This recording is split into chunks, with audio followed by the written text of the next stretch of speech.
तो आज मैं जो कॉमिक एक्सप्लेन करने वाली हूँ उसका नाम है डिड यू रिजेक्ट मिस्टर लू today. I hope you like it, so let's start the video. तो एपिसोड की स्टार्टिंग में हमें कॉमिक की फीमेल लीड को दिखाया जाता है जिसके नाम था गो इजू। उसके बाद हमें कॉमिक का मेल लीड को दिखाया जाता है जिसका नाम है मिस्टर लू। ऐसा लग रहा था जैसे कि गो इजू नशे में थी। लू उसके साथ जबरदस्ती करने लगता है। गो इजू वहाँ से भाग भी नहीं सकते थे और दोनों इंटीमेट हो जाता है। उसके बाद हमें सुबह का सीन दिखाया जाता है जहाँ गो इजू सो रही थी। तभी गो इजू की स्टेप मदर यानी कि मोए क्वीन पानी लेकर वहाँ पर आते हैं और गो इजू को डांटते हैं इतनी देर तक सोने के लिए। तभी गो इजू जाग जाती है और उठकर सोचती है कि कल रात में कुछ ज्यादा ही पी ली थी और कल रात जो भी हुआ था गो इजू को सब सपना लग रहा था। तभी उसकी स्टेप मदर यानी कि मू याकेन बोलती है कि तुम्हें यहाँ पर अब्रोड से आने में 2 हफ्ते हो गया है। तुम इस घर की मालकिन नहीं हो जो कि यहाँ बैठे बैठे खाओगे। ऐसे भी गू फैमिली का बिजनेस में बहुत ही लॉस हो रहा है। तभी मू याकेन गो इजू के हाथ को पकड़कर बोलती है कि जाकर मिस्टर लो को सेटिस्फाई करो ताकि वो बिजनेस में हमें कुछ हेल्प कर सके। गो इजू अपनी स्टेप मॉम को बोलती है उसे ना छूने के लिए। ये सुनकर मू याकेन को बहुत ही गुस्सा आ जाती है और वो गो इजू से बोलती है कि तुम्हारी हिम्मत भी कैसे हुई मेरे से इस तरह की बात करने के लिए। अगर मैं नहीं होती तो तुम कभी भी मिस्टर लू के साथ एक बेड में नहीं सो पाते। इसके लिए तुम्हें मुझे थैंक्स बोलना चाहिए, लेकिन तुम मेरे से इस तरह की बात कर रही हो। तुम एकदम तुम्हारी माँ की जैसा हो। ये सुनकर गो इजू अपनी स्टेप मॉम के ऊपर पानी फेंक देती है और बोलती है कि तुम्हारी औकात भी नहीं है मेरी मॉम के बारे में ऐसा बोलने के लिए। अगर दोबारा तुम ऐसा करने की कोशिश भी की तो मैं पानी की जगह गिलास भी फेंक दूंगी तुम्हारी मुंह के ऊपर। ये सुनकर मू याकेन और कुछ भी बोल नहीं पाती। तभी एक नौकर आकर गो इजू से बोलता है कि आपके लिए मिस्टर लू बाहर इंतजार कर रहे हैं। मिस्टर लू के नाम सुनकर गो इजू बहुत ही ज्यादा खुश हो जाती है और एक्साइटेड होकर बोलती है कि मैं अभी आई और जाते वक्त बोलती है कि मैं भी जरा देखूं मू याकेन ने मेरे लिए किस तरह की बंदा ढूंढी है। गो इजू को ऐसे स्वैग में जाते हुए देखकर मू याकेन सोचते हैं कि मिस्टर लू तो आज इस चुड़ैल के हाथ में मर जाएंगे। उसके बाद हमें ड्राइंग रूम का सीन दिखाया जाता है जहाँ पर मिस्टर लू गो इजू के लिए इंतजार कर रहा था। गो इजू जब अंदर आती है मिस्टर लू उसके हाथ को पकड़कर अपनी तरफ खींच लेता है और गो इजू को हक करके पूछता है कि क्या तुम्हारी कमर अभी भी दर्द हो रही है। मिस्टर लू को देखकर गो इजू को याद आ जाती है कि कल रात जो आदमी था ये वही है। मिस्टर लू को देखकर गो इजू सोचती है कि ये नामुमकिन है क्योंकि मिस्टर लू बहुत ही बड़ा बिजनेसमैन है और ये सब गो इजू को एक कॉमिक की स्टोरी की तरह लग रही थी। मिस्टर लू को देखकर गो इजू सोचती है कि मेरे साथ तो इसकी शादी होने वाला था, लेकिन शादी से पहले ही मैं इसके साथ एक रात सो ली। उसके बाद मिस्टर लू गो इजू को बोलता है कि कल रात तो तुम बहुत एनर्जेटिक लग रहे थे। तुम्हें कल रात के बारे में कुछ याद है भी या नहीं? सब कहते हैं कि लड़कियों के पास दिल नहीं होता, क्या तुम भी वैसा ही हो? एक रात सोने के बाद मुझे भूल गई। गो इजू बोलती है कि क्या तुम खुद को कॉमिक के हीरो समझ रही हो? तो माफ करना, मैं इसमें तुम्हारी हीरोइन नहीं बन सकती। मिस्टर लू से बोलती है कि मुझे ये बोलना तो नहीं चाहिए, लेकिन मैं आज तक जितने भी आदमी के साथ सोई हूँ तुम सबसे बेकार हो। मतलब तुम्हारी साथ ज्यादा मजा नहीं आई, तो मुझे कल रात के बारे में कैसे याद होगा? ये सुनकर मिस्टर लू के तो भारी बेइज्जती हो जाता है। गो इजू बोलती है कि मैं तो बस यहाँ पर ये देखने के लिए आई थी कि मेरी स्टेप मदर ने मेरे लिए कैसा लड़का चुना है और कल रात जो भी हुआ वो गलती से हो गया था। इसके लिए तुम ये मत समझ लेना कि मैं तुम्हारी वाइफ हूँ। तभी लू एजो को अपनी गोद में उठा लेता है और उसे पूछता है कि सच बताओ कल रात जो भी हुआ वो तुम्हारी पहली बार था ना? तभी एजो घबराते हुए बोलती है कि नहीं ऐसा कुछ भी नहीं है, तुम्हारे साथ तो मैं बोर हो गई थी। लू बोलता है तुम्हें फिर से मेरे ऊपर ट्राई मारना चाहिए, एक बार में तुम्हें कैसे पता चलेगा कि मेरा स्किल बेकार है। ये कहकर लू एजो को किस कर लेता है और एजो की ड्रेस खोलने लगता है। एजो गुस्से से लू को मारती है और लू से बोलती है कि तुम्हें ठीक से किस करना भी नहीं आता, कल रात की तरह तुम्हारी किस भी बेकार है। एजो बोलती है कि तुम्हें ये सब प्रैक्टिस कर लेना चाहिए। अगर सबको पता चल गया कि इतने बड़ा बिजनेसमैन होकर भी ठीक से रोमांस करना नहीं आता तो सब तुम्हारी मजाक उड़ाएंगे। ये जो लू को बाय बोलकर कहती है कि मुझे तुम्हारे जैसा नल्ले आदमी के साथ टाइम वेस्ट करना नहीं चाहिए और वहाँ से चली जाती है। तभी लू के फोन में जी चेंग नाम का कोई आदमी का कॉल आता है। जी चेंग बोलता है कि कल रात उस लड़की के साथ तुम्हारा टाइम कैसे गया, बोरिंग लगा ना? उससे कहीं अच्छा लड़की तुम्हें क्लब में मिल जाएंगे। लू बोलता है कि वो तो सबसे अलग है, क्लब में कोई भी लड़की उसके जैसा नहीं हो सकती। लू सोचता है कि ये जो मुझे इतने जल्दी कैसे भूल सकती है और हमें पास्ट का सीन दिखाया जाता है जहाँ पर बारिश के टाइम लू एक जगह घायल होकर पड़ा था और एजो उसके हाथ में बैंडेज बांध रही थी। तब से लू ठान लिया था कि वो एजो से ही शादी करेगा। उसके बाद हमें एजो को दिखाया जाता है। एजो की सर्वेंट एजो को बोल रही थी कि आपकी ड्रेस तो फट गई है। एजो बोलती है कि चिंता मत करो मैं जैकेट पहन लूंगी। सर्वेंट बोलती है कि घर में गेस्ट आए हुए हैं। तभी हमें उस गेस्ट को दिखाया जाता है जो कि एजो की एक्स बॉयफ्रेंड था और इसका नाम था मू साओचन। मू साओचन मू याकेन यानी कि एजो की स्टेप मॉम की भतीजा था। मू साओचन एजो को देखकर हाय बोलता है। एजो उसे देखकर सोचती है कि सब कुत्ते को आज ही आना था क्या? अब थोड़ी देर पहले तो मैं एक से बात करके आई, अब ये एक और आ गया। साओचन एजो को फटे कपड़े में देखकर उसका कोट उसके ऊपर दे देता है और उसे पूछता है क्या हुआ? एजो सोचती है कि शायद ये मुझे पहले की तरह वीक समझ रहा है, लेकिन अब मैं वैसा नहीं हूँ। तभी एजो अपने पास्ट के बारे में याद करने लगती है जिस दिन साओचन ने एजो के साथ ब्रेकअप कर लिया था और वो वो भी एक दूसरे लड़की की वजह से, क्योंकि वो लड़की एक पावरफुल आदमी का बेटी थी।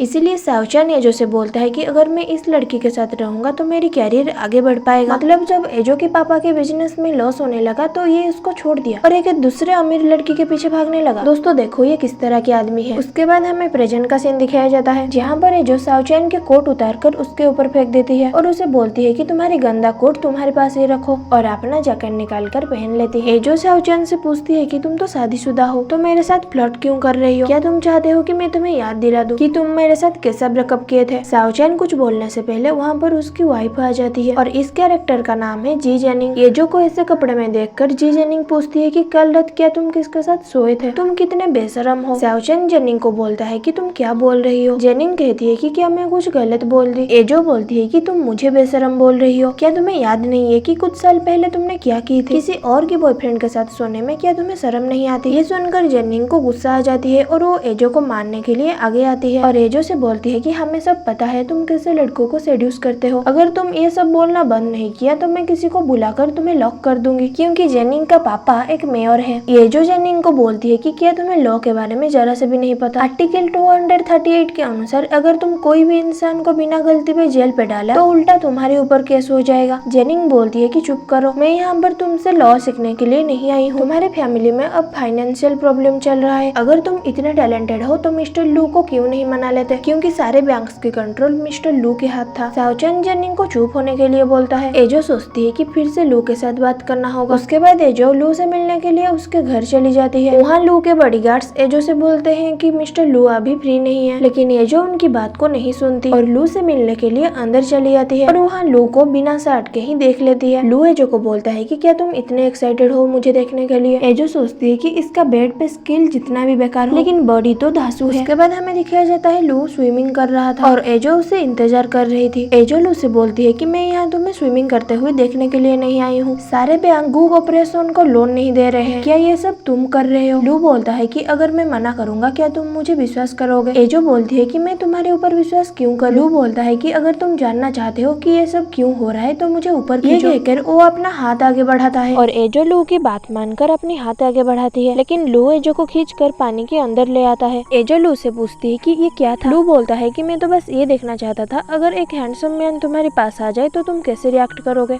एजो बहुत ही गुस्से में थी। लू से बोलता है कि गुस्सा मत हो, क्या तुम जानना नहीं चाहती कि गू फैमिली को कोई भी बैंक क्यों लोन नहीं दे रहा? एजो लू का गला पकड़कर बोलती है कि जल्दी बोलो नहीं तो मैं तुम्हारी गला दबा दूंगी। लू एजो से बोलता है कि तुम्हारे पापा यानी कि गू चांगहोंग एक डरपोक है। पहले वो एक फेमस बिजनेसमैन हुआ करते थे, लेकिन तुम्हारी स्टेप मदर की वजह से अब बिजनेस में बहुत ही लॉस हो रहा है, इसीलिए तुम्हारी पापा की कंपनी के साथ कोई भी काम करना नहीं चाहता और ये सब तुम्हारी स्टेप मदर की वजह से हो रहा है। तो मिलता है नेक्स्ट एपिसोड में। Thanks for watching, tata bye bye.